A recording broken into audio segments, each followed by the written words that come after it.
Okay. Am I coming across? Yes, you're coming across very nicely. Nice suit. All right. Mr. Cooney, you're up. Sure. Thank you, Your Honors. May it please the court. For the record, my name is Tyler Cooney. I am attorney for the appellant Synergy Contracting Group, and at this point, I'd like to reserve 5 minutes of my time for rebuttal if possible. Thank you. This appeal stems from the denial of appellant's motion for attorney's fees and costs by the circuit court at that level. Starting from the very beginning, this case arises from a breach of contract action that was brought by appellant against FedNet. The insured suffered a loss March 28th, 2018, and Synergy was the contractor who completed the remediation and the subsequent repair work. They received an AOB, completed their initial estimates, and all portions of Synergy's work, save the rebuild portion, were settled on or about April 11th, 2018. When the work in the final estimate was completed, Synergy sent a 10-day demand letter along with that final rebuild estimate to FedNet on October 30th, 2018. The lawsuit was eventually filed on November 14th, 2018, about 15 days later. Synergy did not hear from FedNet prior to the lawsuit being filed. The demand letter made clear that Synergy was seeking full payment of the final rebuild estimate. It made clear that unless payment was received, a lawsuit would be filed. Synergy wasn't negotiating at this point. It was informing FedNet that a lawsuit would be filed if full payment was not paid. FedNet made no request for additional time. No payment was made. Appraisal was not invoked. On the day that the lawsuit was filed, FedNet emailed Synergy merely stating, "We've received this estimate, it's under review." At this point, FedNet hadn't there been a number of other attempts to contact throughout the months on a somewhat regular basis? Yes. So FedNet had reached out multiple times asking, is the final estimate complete? Is the final estimate complete? But the answer was no until I believe that was October 30th, 2018, when it was completed and then sent with the 10-day demand letter. But yes, Your Honor, there were several back and forths.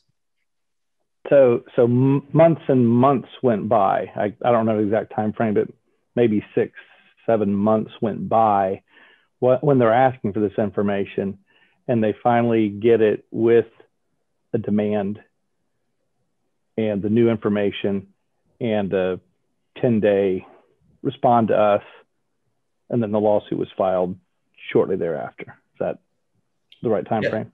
Yes, yep, that sounds, yeah. The 10-day demand letter was sent, lawsuit was filed about 15 days afterward. And from the initial, when everything else was settled, that was April 11, 2018, the final rebuild estimate was sent October 30th, 2018, so 6-7 months, correct. That initial estimate that was provided back on April 11th, 2018 was for $24,890.34. FedNet had paid $2,549.59 prior to suit being filed, meaning that FedNet was aware during those 7 months that they were adjusting the claim that there was already over $21,000 in dispute just based on Synergy's initial rebuild estimate. Let me come back, Mr. Cooney. To be entitled to attorney's fees in these situations, the test is really whether your side was forced to file suit in order to collect, correct? Forced to file suit, yes. Okay, so that it was necessary to file suit in order to recover.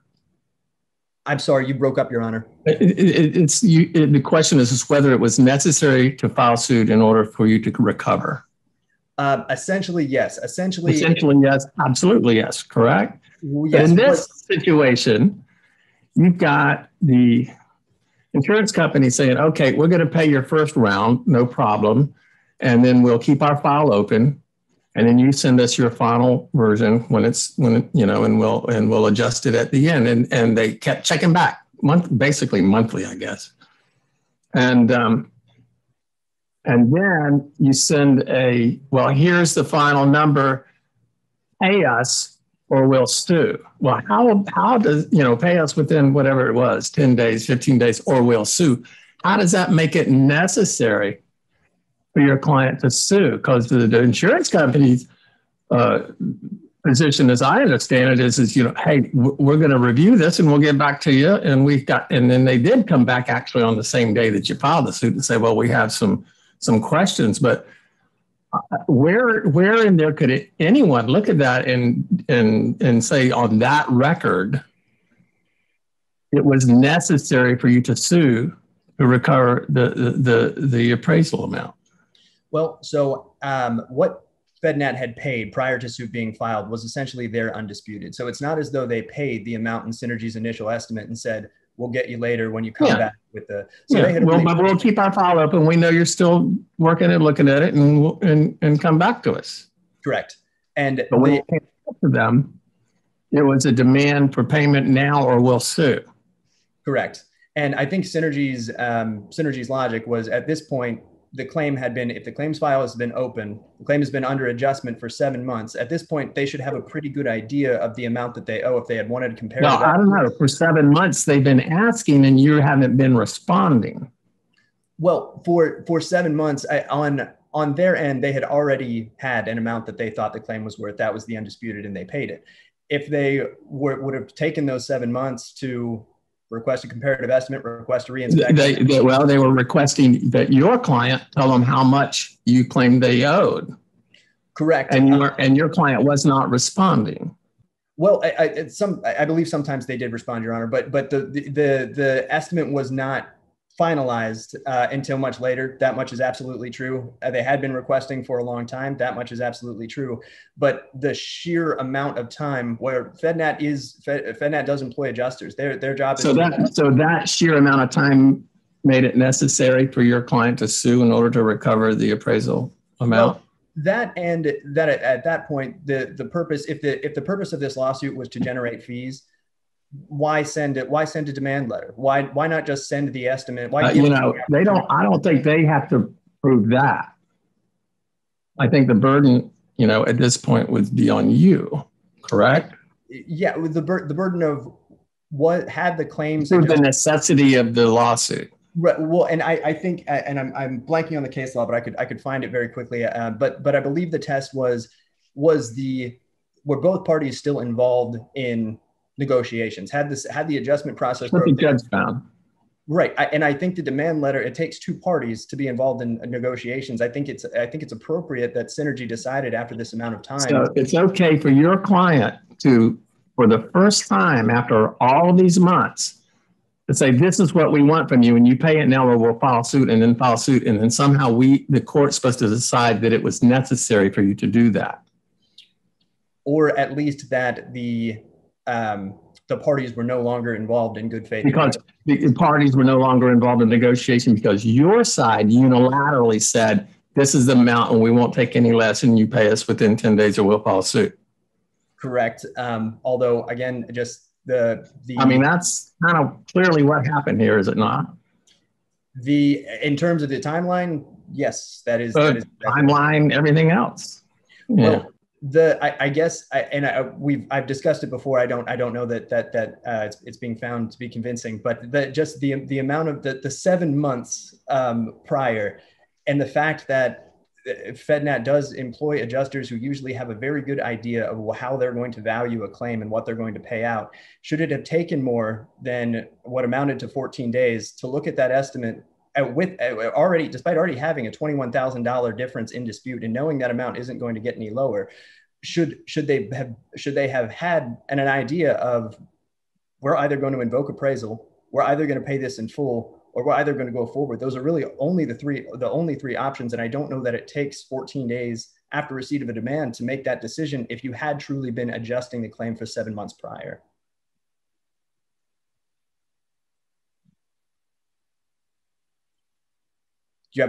Should I keep going, Your Honor? Do you have a? It's your time. Use your minutes as you wish. Okay, fair enough. We discussed this a little bit. After suit was filed, that's when appraisal was invoked. The appraisal award was $23,415.13, and that amount was paid to appellant, of course, after suit was filed. At that point, appellant filed its motion for attorney's fees and costs. That was denied. The issue today is whether FedNat's payment of that post-suit appraisal award constitutes a confession of judgment and entitles the appellant to attorney's fees and costs. Clifton, Hill, Goff, 3 cases cited throughout Mr. Hall, as well as my briefs as well, all support the notion that the pertinent test for evaluating confessions of judgment is whether the insured was wrongfully forced to resort to litigation. That's what we've been talking about, right? Correct. And whether it was within the insurance company's power to dissolve it. Now, wrongfully forced to resort to litigation, that prong of this test was addressed in the Johnson v. Omega case that was cited in my brief.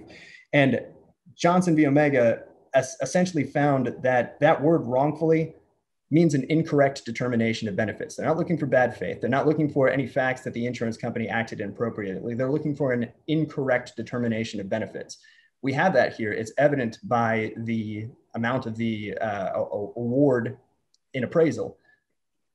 FedNat had paid $2,400 before that. The eventual appraisal reward was upwards of $23,000. We have an incorrect determination of benefits owed. The second part of the test, and that's whether this conflict was within the power of the insurance company to resolve, has been interpreted, and this is cited in the Clifton case, to essentially mean, was the insurance company aware of the dispute? And Clifton was, in the Clifton case, the court was quoted saying that the insured must, at a minimum, timely notify the insurance company of a dispute. The Goff case had similar facts as to Clifton. On the other side of the coin, the Goldman case, the insurance company was not on notice of the dispute, and summary judgment was granted to the insurance company via the logic that they didn't have an opportunity to incorrectly deny the claim. Here, it's clear that the insurance company did have notice of the dispute. They received an initial rebuild estimate 7 months prior for more than $21,000 in difference, and received a demand 14 days prior to the lawsuit being filed, again, notifying FedNat of the dispute. They absolutely could have resolved the dispute by paying the claim, invoking pre-suit appraisal, or potentially even reaching out and asking for an extension from the demand if they wanted additional information. None of those happened. And there also is this issue with FedNat's reliance on 627-70131. And FedNat seems to believe that after the receipt of that final estimate, they were entitled to an additional 90 days to adjust that claim.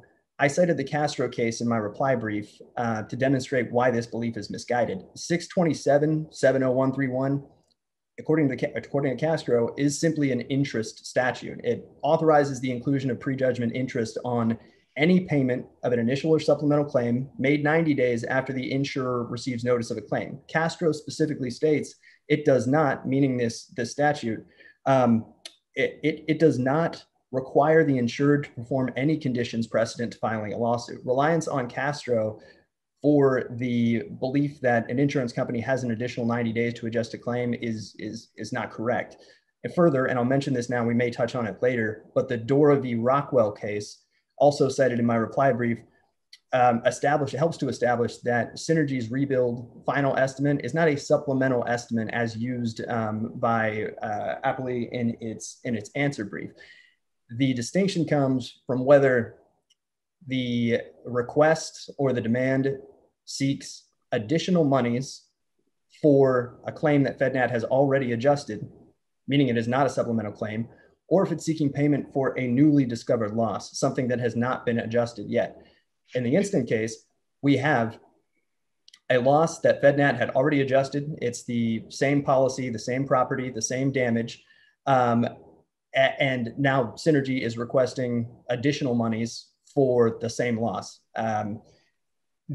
Applying the test that I've been talking about, the various prongs discussed in Clifton and Goff and Hill, some of the other cases, to the instant case, was there an incorrect determination of benefits? Clearly, from the amount of the appraisal award, FedNat owed more than it had paid. Was FedNat aware of the dispute? Yes, twice. Once, 7 months before the demand was even sent back in April 2018. And then once again, when the demand was sent, giving them 10 days notice. It actually took about 14 days to get the lawsuit filed. And they had, I'm sorry, Your Honor. Go ahead. You're right at the end. You're right at the end of your 15. So. Okay, then I'll wrap up. Going back, the fact that FedNat believed it had another 90 days to adjust this claim shows why my client was forcing the case to move along by filing suit. It's not correct to state that they get an additional 90 days after the receipt of the final estimate. If they had not filed suit, FedNat would have continued to drag its feet. The only way appraisal was invoked in this case, even after a demand letter saying we're going to file suit in 15 days, it took the filing of a lawsuit for FedNat to eventually demand appraisal in this case. It was necessary, and that is why we are asking this court to view that this post-appraisal payment constitutes a confession of judgment and entitles my client to attorney's fees and costs. Thank you. Okay, Mr. Cooney, you have about 4.5 minutes left for rebuttal. Mr. Hall? Yes, thank you, Your Honors. Good afternoon. May it please the court. Kenneth Hall on behalf of the appellee FedNat Insurance Company. And Your Honors, this is a case about a litigation setup. It's about a rush to the court. Mr. Hall, you kind of made those statements in your brief, and I know that you and the insurance industry and all of that like to believe that, but that's not the finding of the court below, and that really has no bearing on the legal issues here. So just stick to those and we'll be fine. Sure, Judge. Well, it's also a case about the insurance company trying its best to work with appellant to resolve this claim pre-suit. The record is clear. Appellant all the while throughout the claim amicably promising to work with the insurance company, do what everyone had agreed on, which is to keep the file open and to adjust the estimates at the end of the claim. But instead sends an arbitrary demand letter and sues shortly thereafter. This court should affirm the trial court's denial of appellant's motion for fees and costs because the trial court applied the correct legal standard to the undisputed facts to find that the claim adjustment process was ongoing. The process had not broken down such that appellant was required to file suit to get FedNat to invoke appraisal. I'll jump straight in, Judge. The purpose, the roadmap for my argument this morning, I should say, is to start with the salient facts from the timeline. We need to dig in there because they're extremely important. I want to next distinguish the Johnson versus Omega case and show why appellant's argument and counsel's statements earlier that an incorrect determination of benefits is not what Johnson says, followed by an appraisal. And that's not what happened here, correct? I mean, my understanding here is there was the insurance company paid the emergency stuff right away and paid what was undisputed of the repair estimate at the beginning and said, but we'll keep the file open and keep us posted and about how the repairs are going, and then we'll figure it all out at the end. That's exactly right, Your Honor. Right. So that didn't sound to me like they made an incorrect determination. It's just that from my understanding, is from the insurance company's point of view, they hadn't agreed to all of it, but they weren't rejecting it all either. That's right, Judge. I think it could be framed to say that there wasn't a determination, a final claims payment or amount of loss determination made at all until the appraisal award was eventually paid post-suit. But they were waiting, the insurance company was waiting to get that final estimate from. And in fact, not just waiting, but asking for. That's right, Judge. And so to jump into the facts here in the timeline, just to demonstrate the efforts that the insurance company took to follow up with appellant to get this claim finalized, we mentioned how the emergency services estimate and the mold remediation estimate were paid right off the bat via an agreement. And FedNat and the appellant agreed that FedNat would pay the undisputed amount for the repair estimate based off of their field adjuster's estimate, and then keep the file open and settle the repair estimate once the repairs were completed. FedNat followed up with appellant on the status of the repairs by contacting its office 6 times over the next 5 months with no response from appellant. After the 7th follow-up on September 17th, 2018, when FedNat's adjuster asked for an idea of when the supplements would be completed because she, quote, still had her file open pending for any supplements, end quote, appellant writes back in response, quote, unfortunately, I don't have a time frame We will submit everything to you once it's completed, end quote. FedNat follows up again in October of 2018. And then on October 30th is when this demand letter comes in that we've discussed already. The demand letter includes several PDF attachments. And one thing that is notable here is that it's sent to FedNat's generic claims inbox. It's not sent to the adjusters that appellant and the employees at appellant's office had been coordinating or communicating with prior. So it's sent to a generic claims inbox, which could explain the delay in picking it up, even though it was a short delay, considering the months and months that had transpired before where FedNat was waiting for this estimate. But in any event, as your honors have already noted, it says, hey, we're demanding payment for this invoice. There's actually no invoice attached. Within 10 days, or we're going to sue you. So it doesn't contain an invoice. There's no reference to a balance due.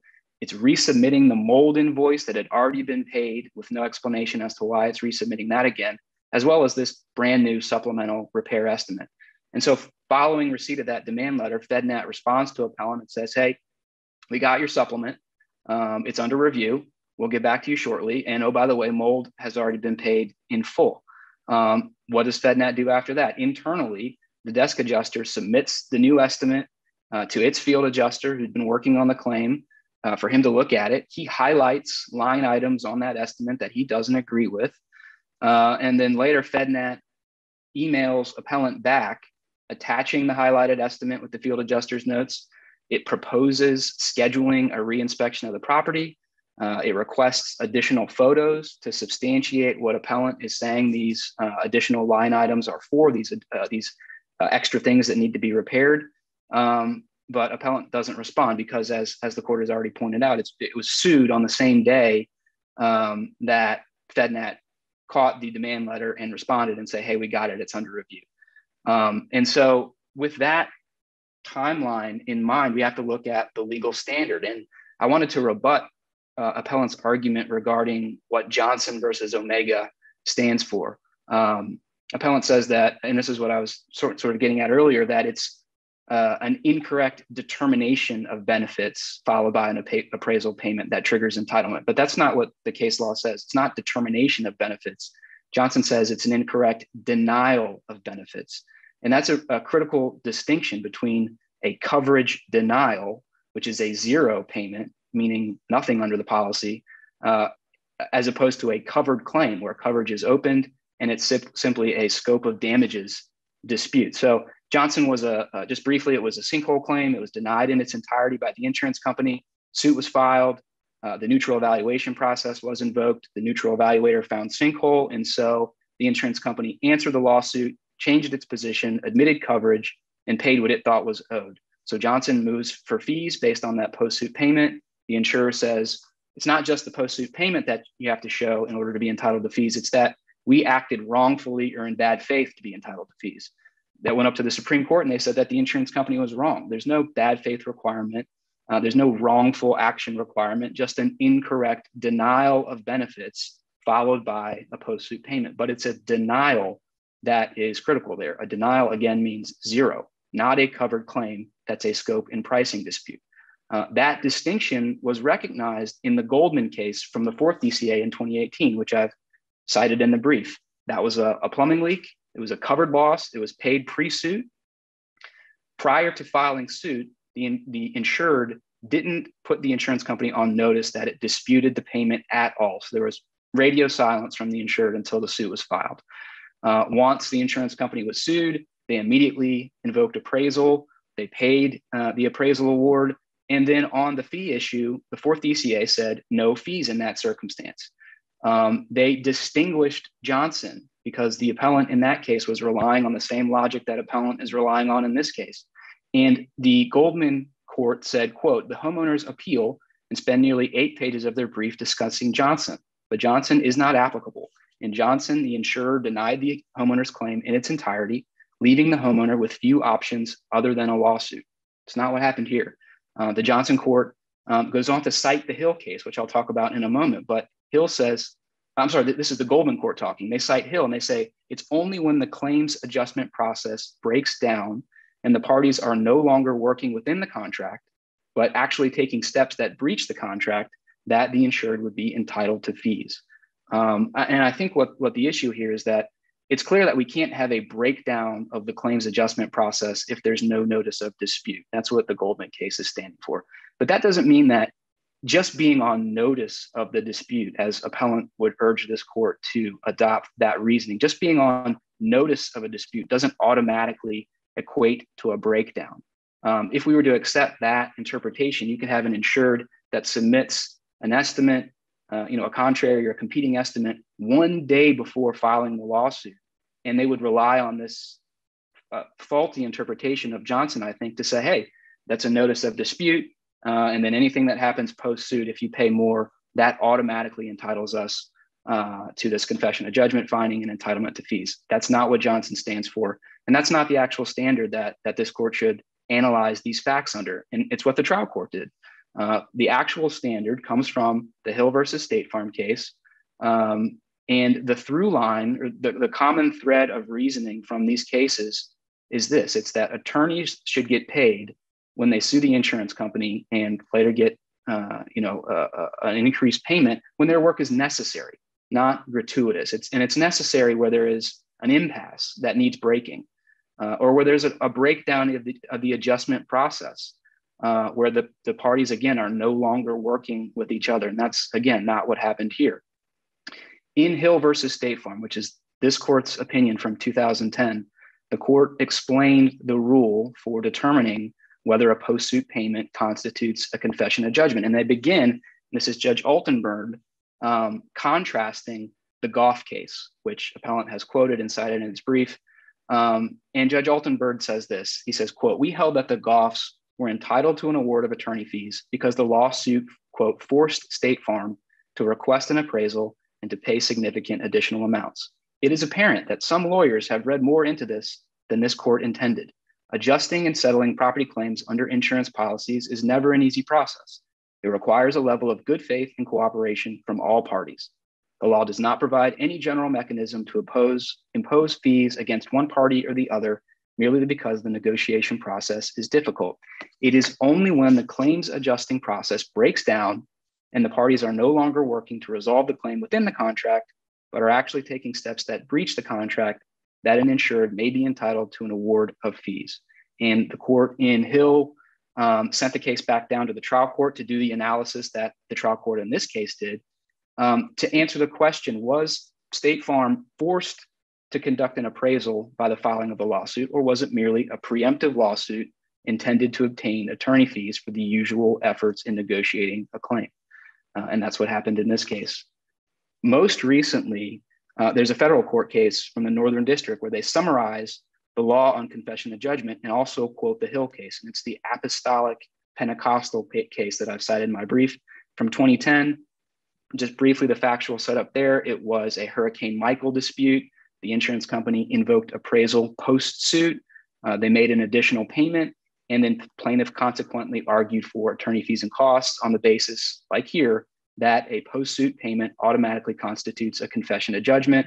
The Northern District denied that motion, and they explained the standard as follows. They say, quote, "Under Florida law, the confession of judgment doctrine applies when the insurer's incorrect denial of benefits, again, forces the insurer to resort to litigation to recover payments due under the policy. 2, the insurer thereafter invokes its right to an appraisal. And 3, the insured recovers substantial additional sums through the appraisal process. However, this is the important part, if the claims adjusting process is ongoing and the insured is not required to file suit in order to get the insurer to pay the claim, the insured is not entitled to an award of fees under the confession of judgment doctrine."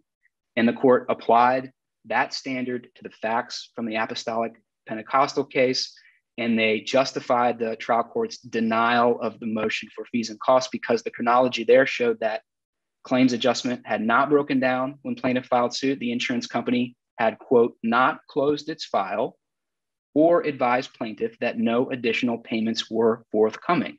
So there was no, number one, closing of a file, and there was no, number two, impasse where the insurance company essentially says, "We got your estimate, we don't agree, go pound sand." That's not what happened here. And then the other reason was because the insurer was still waiting for additional documentation from the plaintiff that could have led to additional payments. So applying our facts to that standard from Hill and from Apostolic Pentecostal, FedNat had not closed its file.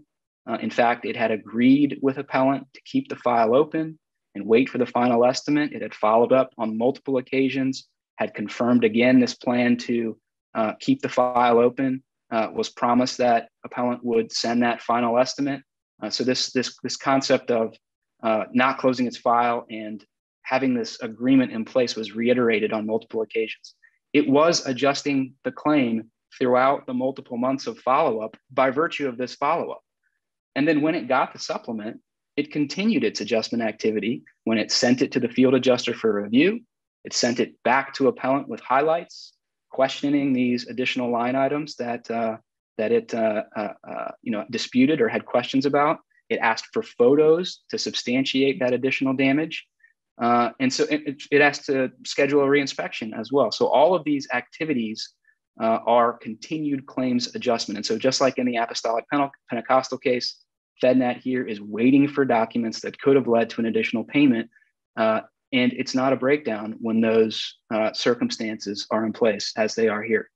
I just wanted to address the second issue that we brought up here, which is the statutory cite to 627-701-315A, which talks about the timeline for an insurer to adjust not just a supplemental property insurance claim. And I know that there's a big dispute over the definition of supplement, whether or not this estimate submitted for the first time with brand new line items that plaintiff's corporate or appellant's corporate representative characterized as supplemental throughout the case, but whether or not that qualifies as supplemental under this statute.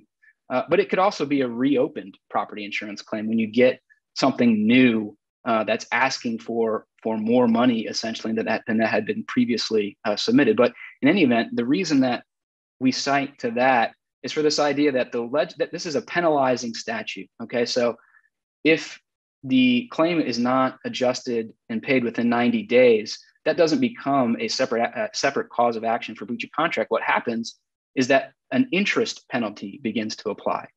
And so the position here today, Judge, is that by looking at what the legislature had deemed reasonable for an insurance company to receive new information, be it an initial claim, a reopened claim, or a supplemental claim, we can infer that if they're going to penalize you for not doing anything within 90 days, then that means that 90 days is logically the amount of time that is reasonable for an insurance company to digest this new information and to continue to adjust the claim. So that's the purpose of citing to that statute.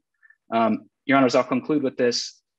Appellant's pre-suit behavior does not rise to the level of the good faith cooperation envisioned by the controlling case law. FedNat was unequivocally continuing to adjust the claim when it was sued. There was no breakdown of the process necessitating counsel's involvement. But as I began to state at the beginning, this was an effort to sue and collect fees. And so ultimately, the trial court was correct in denying appellant's entitlement to fees, and I'd ask that this court affirm. If there are no further questions, thank you. Mr. Cooney, got 4.5. Thank you, Your Honor. So first I want to talk about the Johnson v. Omega case. And I'll read, this is on page, I believe it's 1218 or page 9.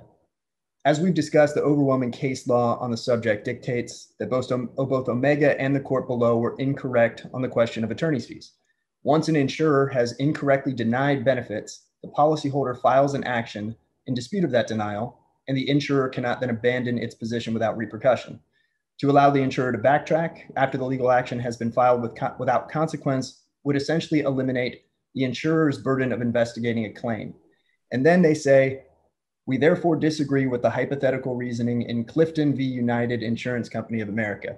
I cited this in my brief. Clifton was exactly the circumstance that we have in the instant case. Clifton was not an entire denial. Clifton was it was an underpayment of a claim.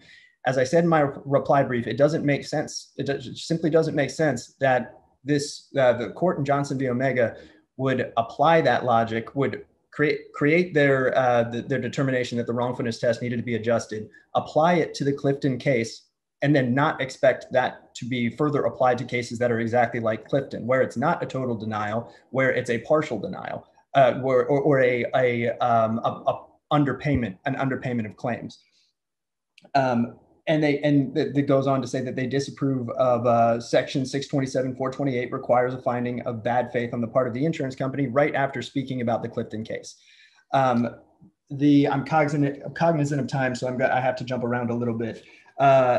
As far as the apostolic case, the important distinction to make there is that the claims adjustment process may not have broken down, but in this case, they were still, no demand letter was sent. There wasn't any signal from the plaintiff that they were, or that suit was going to be filed. They were actively waiting on additional documents. In the instant case, the additional documents had been provided. A 10-day demand letter had been sent. 14 days went by, which is, by the way, the loss occurred March 28th, 2018. All portions besides the rebuild part of this case were settled by April 11th, 2018, about 13 days. That would seem to mean that this is an appropriate amount of time to reach settlement, at least on the mold estimate, the ES estimate, the dry out estimate, and a partial rebuild payment happened in 13 days.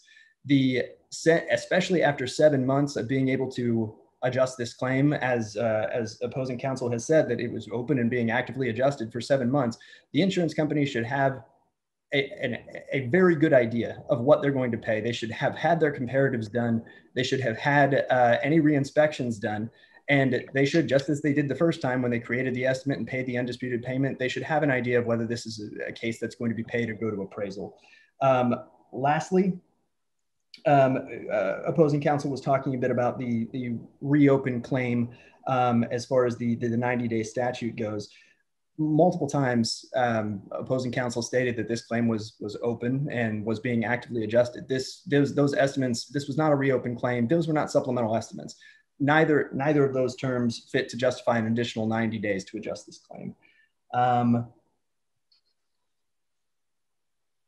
And lastly, I will just back to Johnson for just a moment. Since the Supreme Court's decision in Johnson, I am not unaware, nor was I able to find any case law where the courts have applied that wrongful part of the Clifton and Beverly analysis in any case where either it was complete denial or whether a partial payment was made and there was just some portion in dispute. I don't think I need the rest of my time, Your Honor. I appreciate the court's time, and we would respectfully request that this court reverse the judgment of the trial court and find that appellant is entitled to its attorney's fees and costs. Thank you. Okay. Thank you both very much. With that, we're adjourned. You guys can leave by pressing the leave button.